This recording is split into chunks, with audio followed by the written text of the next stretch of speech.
Welcome back to Clicks and Coffee, and today I'm pleased to introduce Rachel Lynch, Assistant Vice President, Long-Term and Specialty Care at First American Equipment Finance. Based in Rochester, New York, Rachel joined the company in 2022 and specializes in crafting tailored financing solutions for senior living and specialty care operators nationwide. With a marketing degree from RIT and active roles in leading age Ohio and Southeast, she works intimately with providers to support strategic growth, enabling them to invest in infrastructure, technology, and equipment that enhance quality of care. I'm looking forward to her insight on how smart financing can empower senior care innovation. Rachel, welcome. Thank you so much for having me. I'm happy to be here. All right, so I was saying that you had a marketing, now you work in finance. So what drew you to finance and how did you, pivot? Yeah, that's a great question.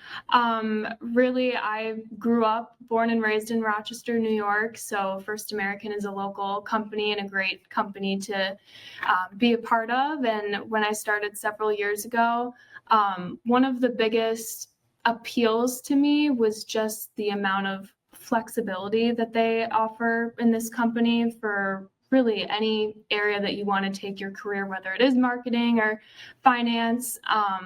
But First American is a financing company. We're a bank-owned lessor, and what I found to be most interesting was the way that we're organized into several different teams. Each of our teams has a different industry focus, and that can be really valuable because being a financing company, there are a million different ways that you can finance a lease or any type of finance agreement, a million different ways that you can customize that to really benefit your strategies. And it's entirely dependent on, an organization's challenges and goals and what they're looking to do. And I just find that to be very, very interesting. You can incorporate a lot of marketing ideas when you're looking at big picture. But I've always had an interest in financing as well, and they all kind of go hand in hand. So I guess that just kind of helped me to continue in my career at First American. But honestly, I never necessarily thought that I would have a position in finance, but I had such an appeal to our healthcare team at First American. I mentioned that we have several teams that work with different industries, and our healthcare team has been around for a very long time. We have a focus on hospitals and large health systems and doctors groups, FQHCs, and also long-term and senior care. And it was a few years ago that our healthcare team actually branched into a smaller niche team just for senior living and long-term care. And so within that, we cover independent living, assisted living, memory care, hospice, home care, all of it, any and all of it. And I think anybody working in this industry, anybody in the world has had some sort of experience with senior living personally. I know that I have, and I just had a real appeal to even indirectly play a role in enhancing the lives of residents. And so being able to be a financing provider for this industry specifically is a really big deal to me. It's an industry that deserves a lot of attention and respect. So I think that's one of the biggest things. I'm a part of a great company that offers a ton of flexibility, but I enjoy the financing side of things and being able to really have one-on-one conversations with clients and understand their strategies for the year and the years to come and what their plans are and how can financing really be a benefit to them in their upcoming projects and what they're looking to do. So sometimes they can go hand in hand, but yeah, definitely took more of a finance path than marketing, I suppose. So you almost answered all the questions that I have, but it's so one Did I one of really? the Oh man. it was a very good first answer. I'm very impressed how thorough that was. And so one of the things that's great about senior living, and I like you just pointed out, is most of the people that I'm interviewing, they all get into senior living for personal reason, which is always very nice thing is like it's personal, and they want to make a difference for, maybe some people from their family, but also in memory of the people in their family that, maybe they lost, and want to help all of these people that are in a very vulnerable state and stage of their life, and make sure that we'll take care of them. You have a close relationship with the clients that you have, and you talk about strategy. So what I would like to know is, what are the what are the trends that you've been seeing, because we all know that the interest rates have been pretty high. How you've been able to navigate that and helping people keep their business, making sure that they can preserve their cash flow with that, and like, what are some the ideas, or like the challenges that you have seen so far, and then what do you expect for the next couple of years? Yeah, it's definitely the biggest question that's on everybody's minds, I would say, really over the last couple years, is where the rates are at, where they're expected to go. And I think a trend that I've been hearing for this year is just the word unprecedented. There's a lot that we can't necessarily foresee in the coming months, but kind of the nice thing is that there are certain things that don't go away.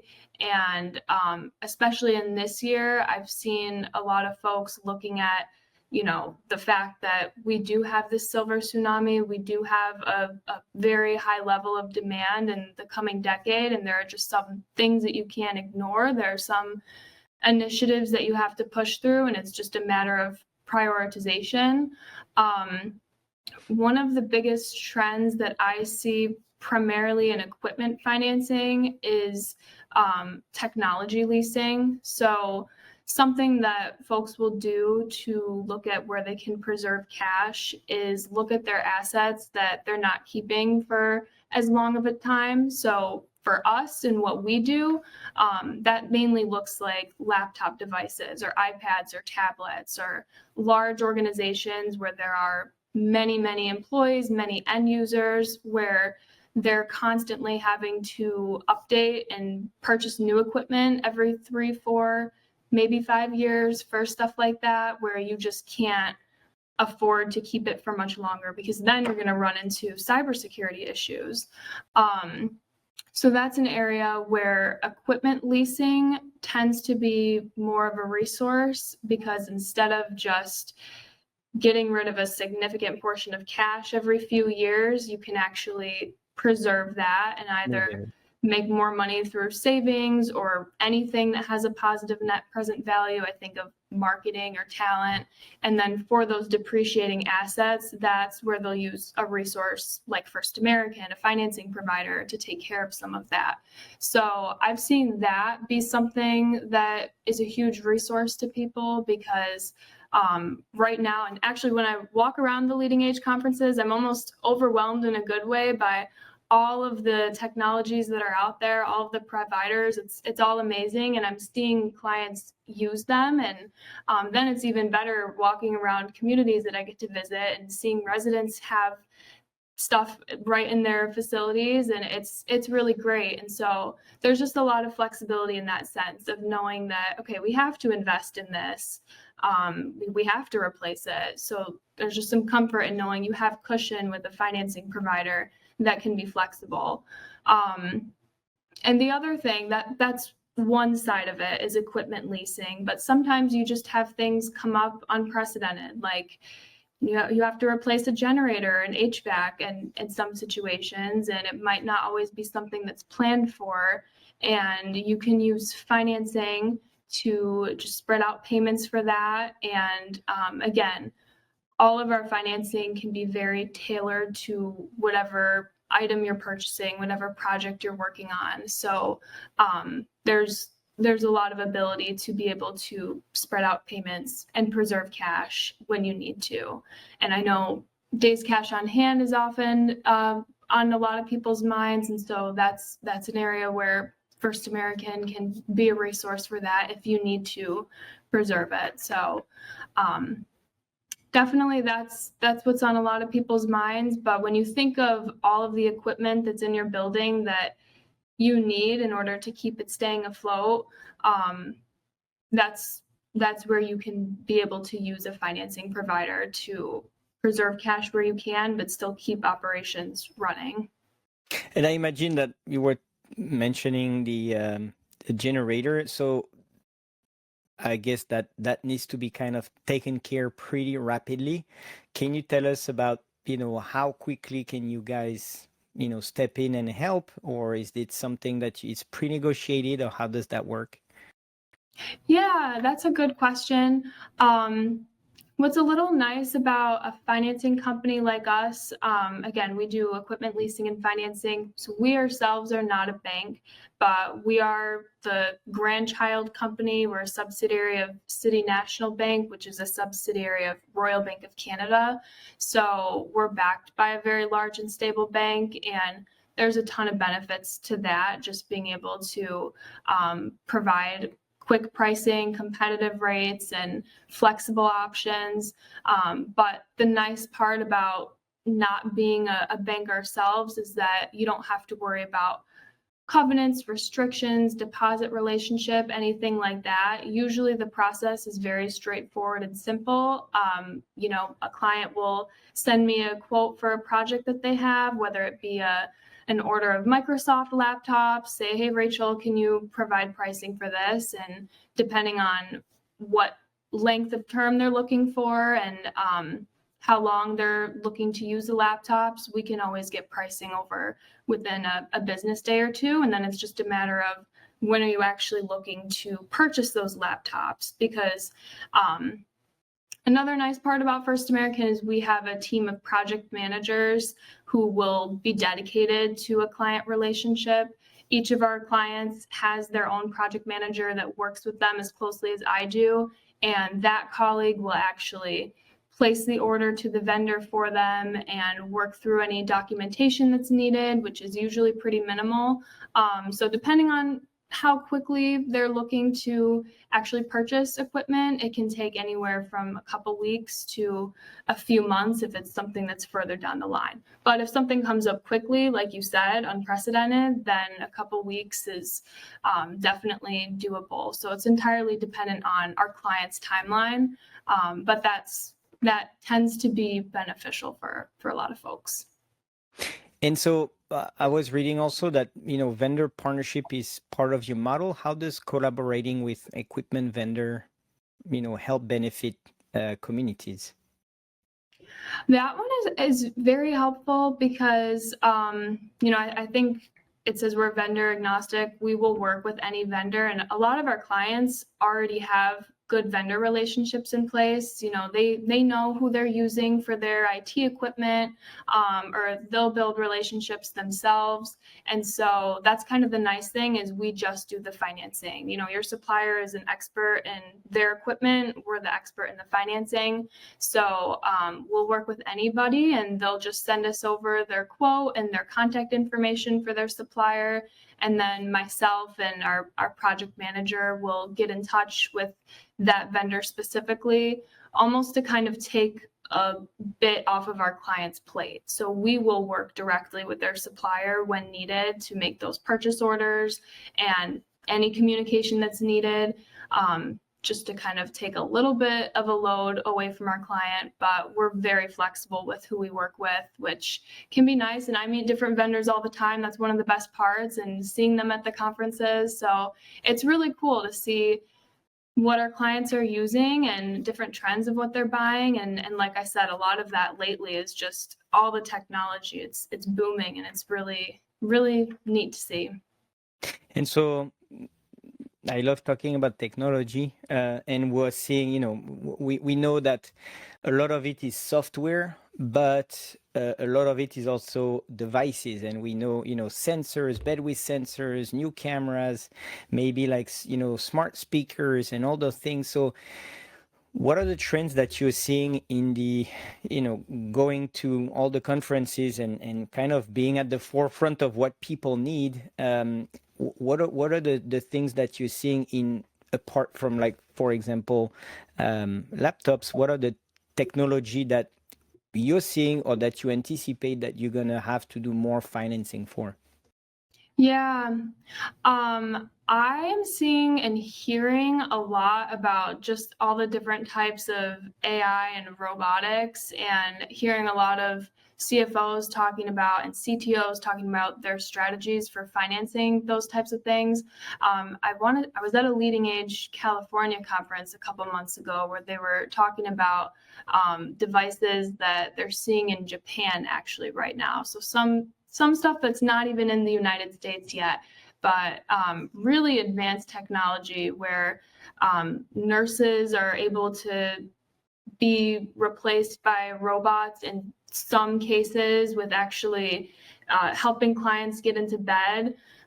Stuff like that, and just really advanced stuff. I mean, right now at current conferences, I see Nobi lamps all the time, and I know a lot of clients are investing in Nobi lamps.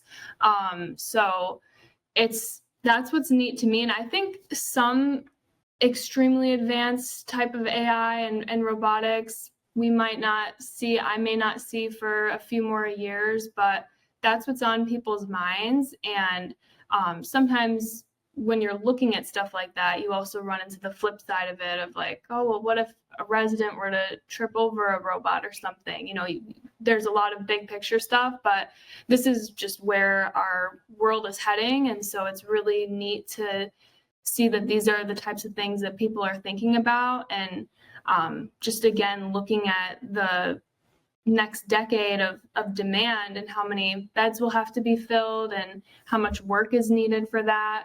I think technology and all different types of robots and AI will continue to be a huge focus. So I know that's on a lot of people's minds, and that's what so many folks find interesting. So yeah, as far as current projects that I work on, I would still say the most frequent is the end user devices, just because everybody's using that. And starting as an IT leasing company, that's what we do. And Yeah, that can and include when you say that, it's going to be like phones, tablets, computers, all tablets, of it. yeah. And then you look at even things like copiers, printers, phone systems, all of that. But what I'm seeing hearing from conversations with people is that there's going to be a lot more AI and robotics involved in that in the future. And also, we know that there are some, companies like AccuShield and some other company that work a lot on access control. Is that also something that you're, seeing upward trend or flat? I am not super. I don't see much of Not a much yeah. change. Well, because we all know so that, with all the software coming, facial recognition, pattern, recognition with cameras, all those systems are becoming, very sophisticated and can really help also with, access control and help making, I would say, the management of ins and outs a lot easier. In some cases, even eliminating, physical objects such as a badge, where your face is already set up in the system and you just walk in and the door would open because it recognizes it's you. So I know I'm seeing it in some other industries, but I wanted to see on your guys' side if you are seeing that a little bit or not. Yeah. So I take it back. I do see that a little bit. We see a lot of like Wi-Fi and all of that sort of thing. So it is certainly something I see, and that usually comes with construction when you're putting together your new building. So of course there are a lot of new builds right now, and that's a big part of it. Something like that is usually toward one of the last phases of construction. So that tends to be certainly a part of what we do. It'll usually be incorporated as part of a bigger build out project. So yes, that is something that I've definitely seen in addition to hard assets. And so, we talked a little bit about, how you, a lot of it, but if you had some advice for operators regarding leasing, and they're like, I don't want to do leasing because there is a cost to leasing. Whereas if I buy the product, myself, I, save the money. So what are the advice, and how can you, what would you tell to people that think like that, versus the leasing, and how leasing really helps, in your mind, the operators, have a stronger business, and then maybe I would say, grow their business as well. Yeah, that is a good question, and Maybe that if you have some good, nice stories, recent stories about that. yeah, no, because it's the most important thing, and there's really that cost benefit that people look at. And when I hear that, I mean, the biggest thing that I have to do is listen, because everybody has a different reason for what they're investing in or why they might choose to hold off for a quarter or for a fiscal year. So it is really important to understand, well, what equipment are you purchasing this year, and how long are you keeping it? That's always the biggest thing, because if you're keeping something for 20 years, then does it make sense to lease it? No.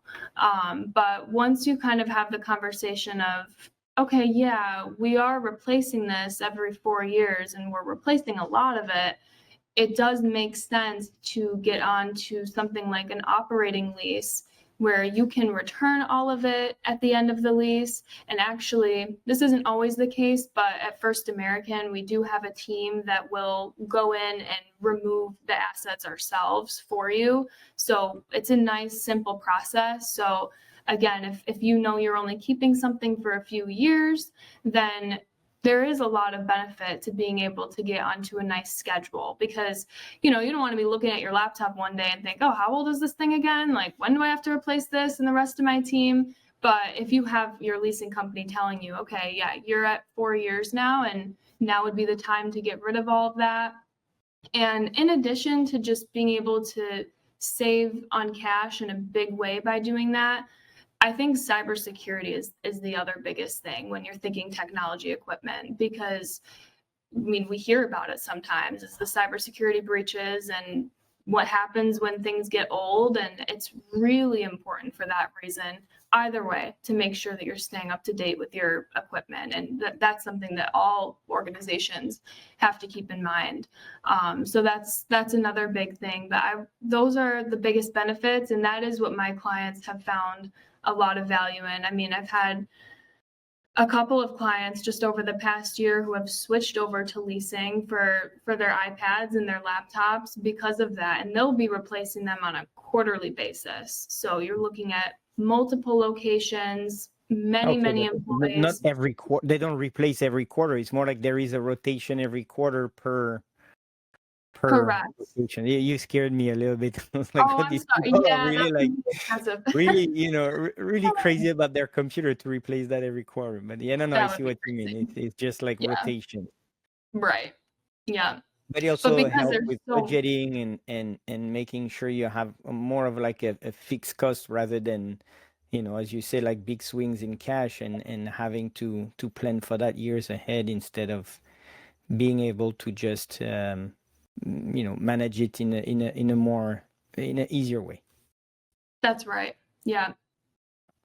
And And so, there's go ahead.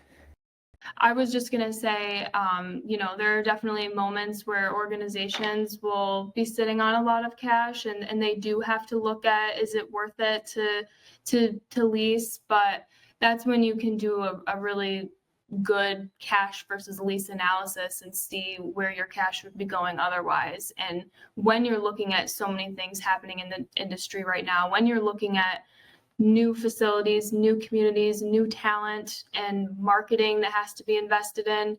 These are all projects that I think of with a positive net present value. Whereas depreciating assets, that's where it does make sense to look at leasing. And with leasing, that's a little different than financing, which we do both. But on the leasing side of things, you're looking at an entirely different end of term, where you'd be getting a negative interest rate, and your cash would be much better spent elsewhere. So it's very dependent on the strategy and what they're looking to do with their equipment and how long. But these are the things that we get people thinking about so that they can make that educated decision. And you work with all sizes of groups, right?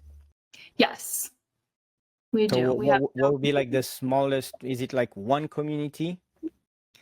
Oh, sure. Yeah, we often will work with single site communities. There's really no limit to the project size that we do. I mean, anywhere from 50,000 to 50 million. It entirely depends on how much of it, the size of the community. But yeah, we'll work with communities of all sizes. All right. And so where we'll find you next? Meaning like which conference will you be attending next? So one of my favorite conferences of the year is Leading Age National. I try to go to a lot of the Leading Age state chapter meetings as well. They're all super valuable, but I will definitely be in Boston in first week of November. So I look forward to that one. And in the meantime, you can always find me at many of the state chapters. I know you mentioned Southeast in Ohio, North Carolina, California, Texas. Those are all really just a few chapters that my team is involved in.